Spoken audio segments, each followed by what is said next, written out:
You wake up and the first thing you do is grab your phone. Before you even brush your teeth, you're already scrolling through the screen. 3 hours later, you realize you still haven't had coffee. Sound familiar? This routine isn't an accident. It was carefully planned. In 1932, long before the internet existed, a writer named Aldous Huxley predicted exactly this.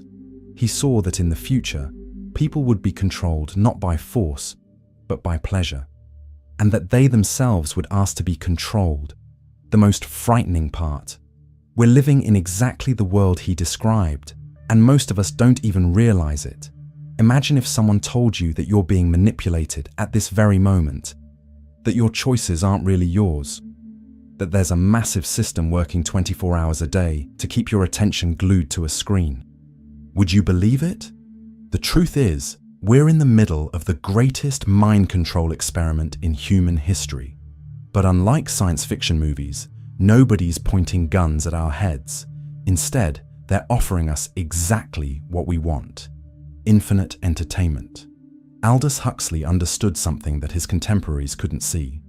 He realized that the future wouldn't be a prison with bars, but an amusement park with no exit.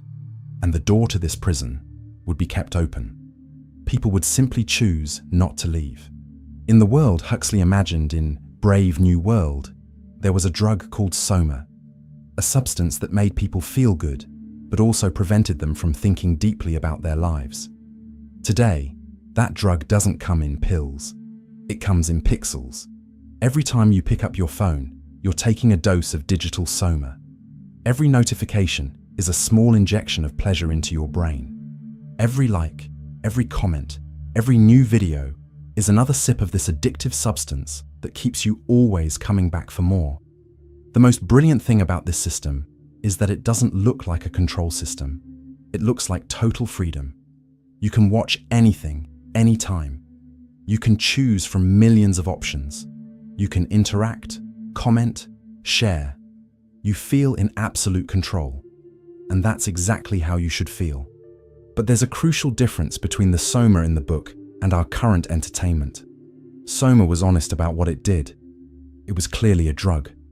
Our digital entertainment, on the other hand, promises to connect us with the world, inform us about everything, constantly educate us.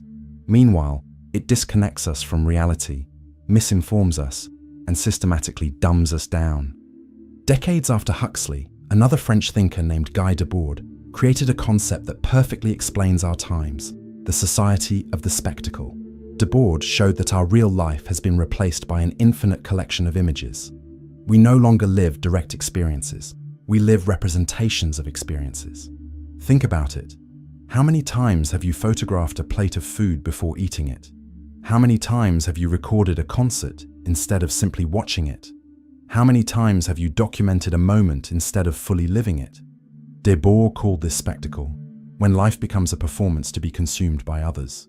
While George Orwell imagined a future of terror and repression in 1984, Huxley saw something much more subtle and effective.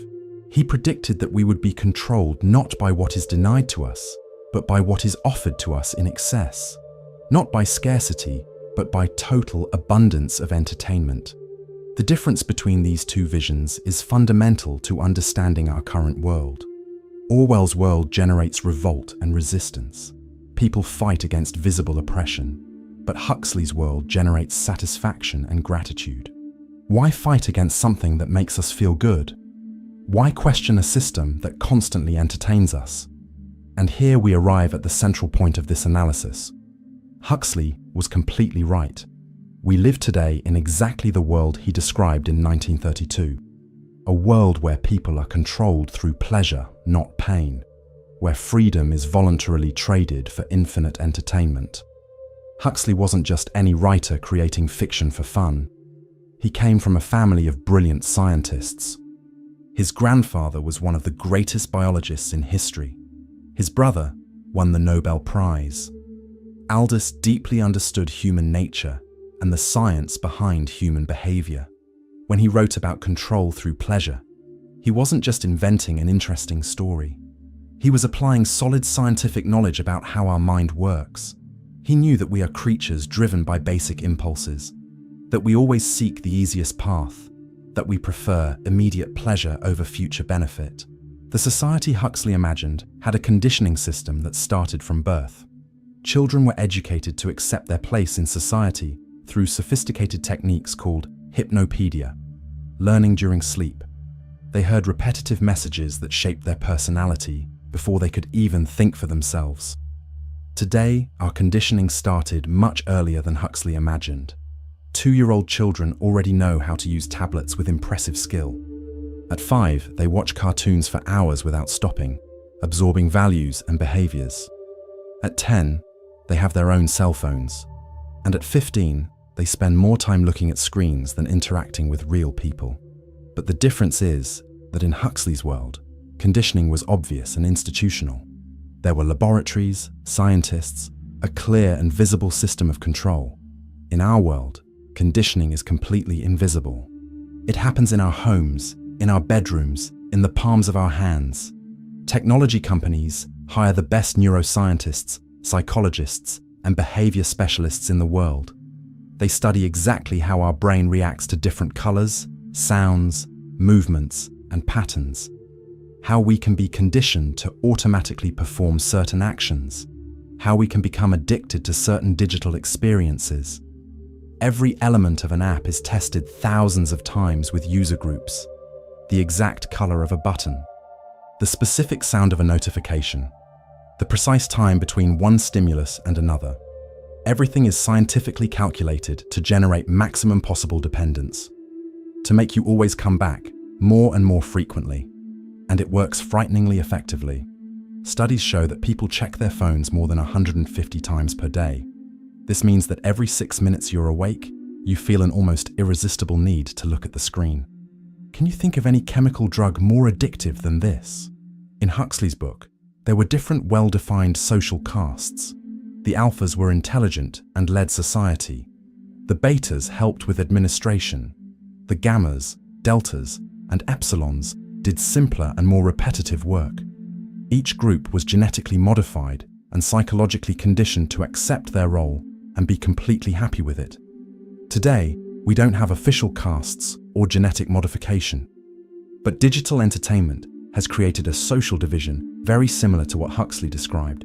There's a small elite that produces content and deeply understands how the system works. And there's a massive crowd that only passively consumes, without questioning, without understanding the psychological mechanisms behind what they're seeing. Digital content producers know advanced psychology, applied neuroscience, sophisticated techniques of persuasion and manipulation.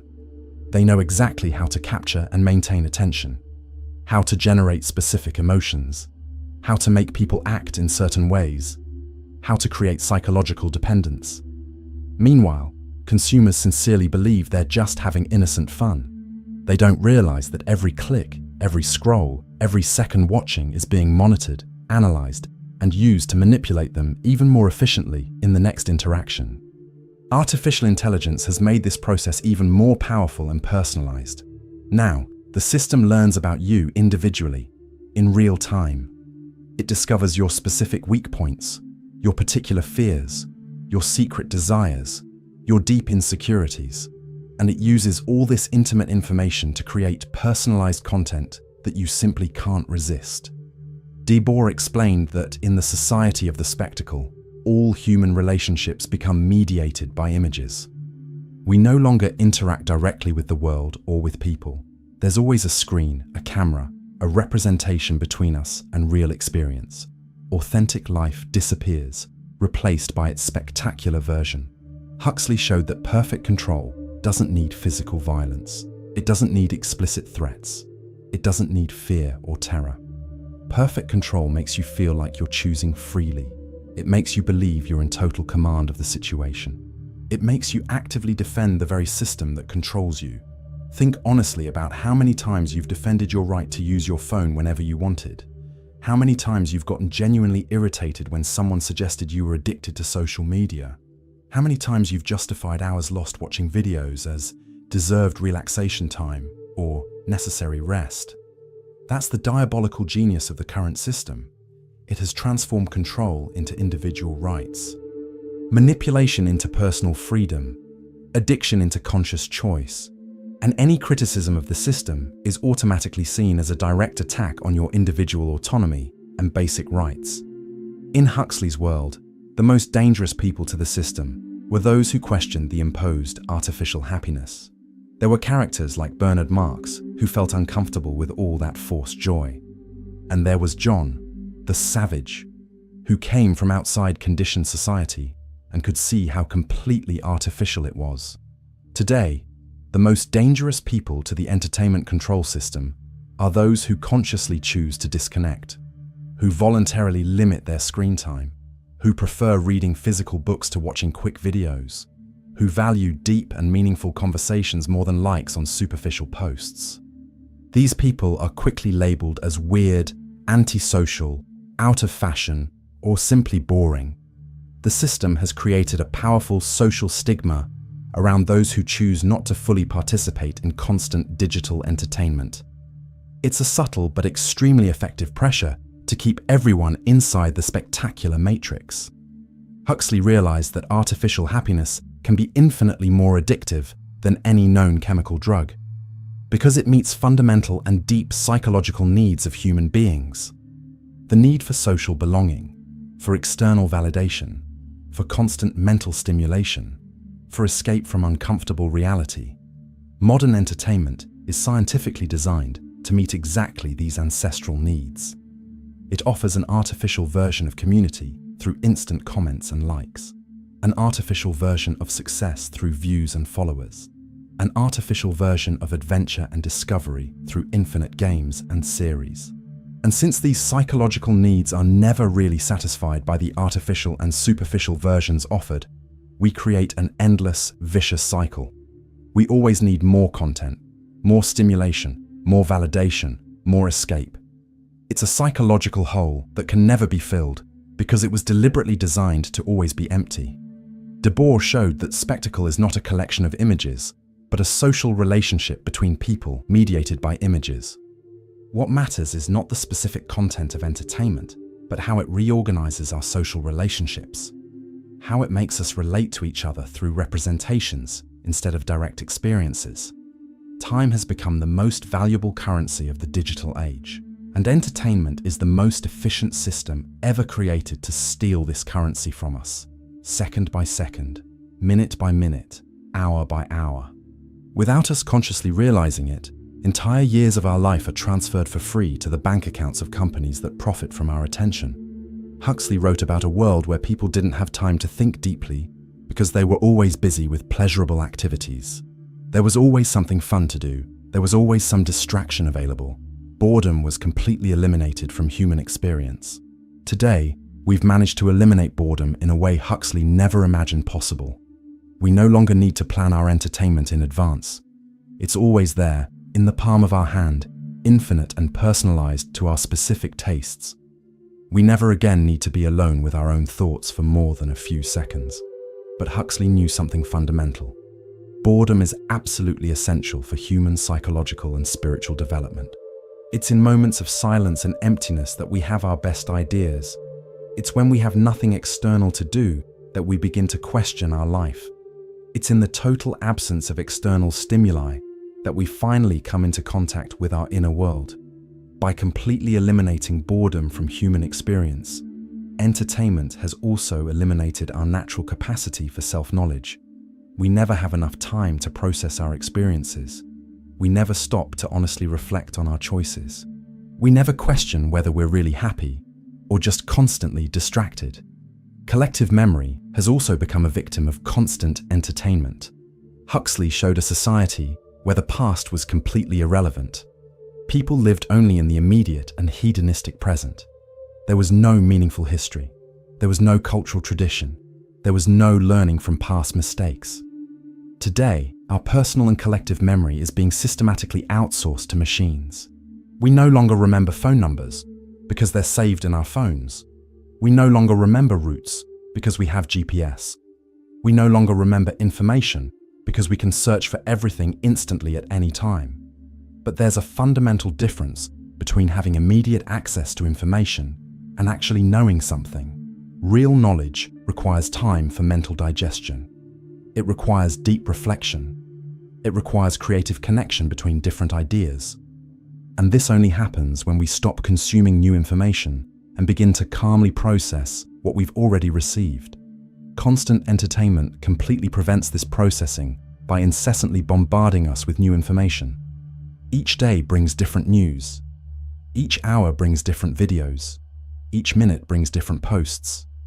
We never have enough time to really understand what's happening in the world or in our own lives. Huxley predicted with frightening accuracy that people would gradually lose the ability to read long and complex books, that they would only be able to consume information in small, easily digestible pieces, that serious literature would be completely replaced by superficial and immediate entertainment.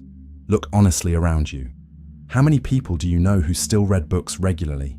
How many can concentrate on a long text without checking their phone? How many prefer to read a complete article instead of just the title and comments? Language is also being systematically simplified to accommodate fragmented attention. Social media posts have strict character limits. Videos need to grab attention in the first 3 seconds, or they're ignored. Complex conversations turn into emojis and memes. We're rapidly losing the ability to express sophisticated ideas because we no longer have time or patience to develop them adequately. In Huxley's world, human relationships were deliberately superficial and completely disposable. People didn't form deep and lasting bonds. They didn't commit to relationships that required emotional work. Everything was temporary, replaceable, and oriented toward immediate pleasure. Does this remind you of something familiar in the era of dating apps? Digital entertainment is creating an entire generation of people who prefer virtual relationships to real interactions, who feel more comfortable talking through screens than in person, who replace real intimacy with parasocial relationships, that artificial feeling of knowing celebrities or influencers they've never met personally. Children born today grow up thinking it's completely normal to have hundreds of online friends they've never seen in person, that it's natural to obsessively document every moment of life in photos and videos, that it's expected to receive constant approval from strangers on the internet to validate their self-esteem. Debord explained that spectacle creates a false social unity. People watching the same programs, consuming the same products, following the same trends, believe they're connected, but it's an artificial connection based on shared consumption, not genuine relationships. Huxley showed that when we artificially eliminate all suffering from life, we also eliminate the possibility of real spiritual growth. His characters never faced genuine challenges. They never went through difficulties that forced them to mature. They never developed strength of character because they never needed to be truly strong. Modern entertainment creates a very similar psychological bubble. Sophisticated algorithms show us only content they know we'll like and agree with. We're never exposed to ideas that truly challenge us. We never encounter opinions fundamentally different from ours. We never need to defend our viewpoints or honestly question them. This creates a society of mentally fragile and emotionally immature people, who don't know how to deal with frustration or contradiction, who are easily offended by any disagreement, who obsessively avoid any kind of emotional discomfort, who prefer to live in comfortable fantasies rather than face unpleasant but true realities. Democracy, which fundamentally depends on informed, engaged citizens capable of critical thinking, simply cannot function in a society of people addicted to entertainment. Complex political issues are reduced to viral memes. Serious debates are replaced by virtual fights. The search for truth is abandoned in favor of confirming prejudices. Debord showed that in the society of the spectacle, politics becomes just another show to be consumed. Candidates are sold like products. Elections become entertainment competitions. Complex social issues are simplified into dramatic narratives to capture attention. Huxley didn't believe in violent revolutions or externally imposed changes. He deeply believed that real and lasting change only happens when people wake up internally, when they stop seeking happiness and meaning in external things and begin to develop their own inner strength. Resistance to control through entertainment doesn't begin with organized protests or grand social movements. It begins with small but meaningful personal choices. turning off your phone for a few hours, consciously choosing a book instead of a video, having a deep conversation instead of scrolling through infinite feeds. Huxley spent the last years of his life intensively studying meditation, mysticism, and altered states of consciousness. He realized that the only truly effective way to resist external conditioning is to develop internal awareness and strength. It's learning to find genuine peace and satisfaction within yourself, instead of eternally depending on external stimuli. This doesn't necessarily mean completely rejecting modern technology or entertainment. It means using them consciously and purposefully instead of being passively used by them. It means actively and critically choosing what to consume instead of compulsively consuming what's offered. True freedom in the digital age isn't having unlimited access to more content. It's having the mental discipline to consciously choose less. It's developing the psychological capacity to be alone with your own thoughts without anxiety. It's rediscovering the genuine pleasure of simple activities that don't involve screens. Debord proposed the concept of derive, wandering through the city without specific destination, allowing the environment to influence your movements and discoveries. It was a way to break with the controlled geography of consumption and rediscover authentic spaces of direct experience. Huxley taught us that the price of real freedom is eternal vigilance, not over others, but rigorously over ourselves. It's constant and honest awareness of our own choices, motivations, and behaviors. It's personal responsibility to protect our attention as we would protect our money or physical health. Every moment you spend truly conscious, questioning your actions, actively choosing instead of automatically reacting to stimuli, is a moment of real and authentic freedom. It's a small but significant victory against the system that wants to turn you into just another passive consumer of infinite entertainment.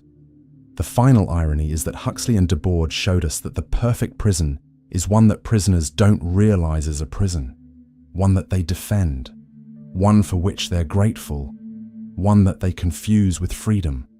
We're living in that prison now. The question is, do you want to keep sleeping, or are you ready to wake up?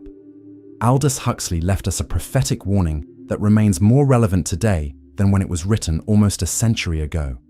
He showed that the greatest danger to humanity doesn't come from cruel dictators or obvious repressive systems, but from our own uncontrolled desires and our infinite search for easy pleasure. Entertainment has become our voluntary prison, and most of us don't even realize we're trapped. But knowledge is real power.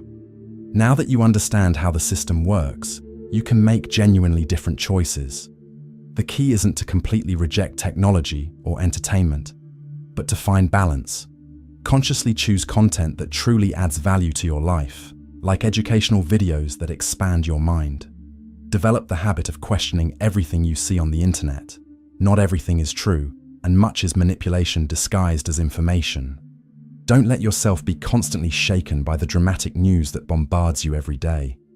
It's normal to want to have fun and relax, but police yourself not to focus only on that.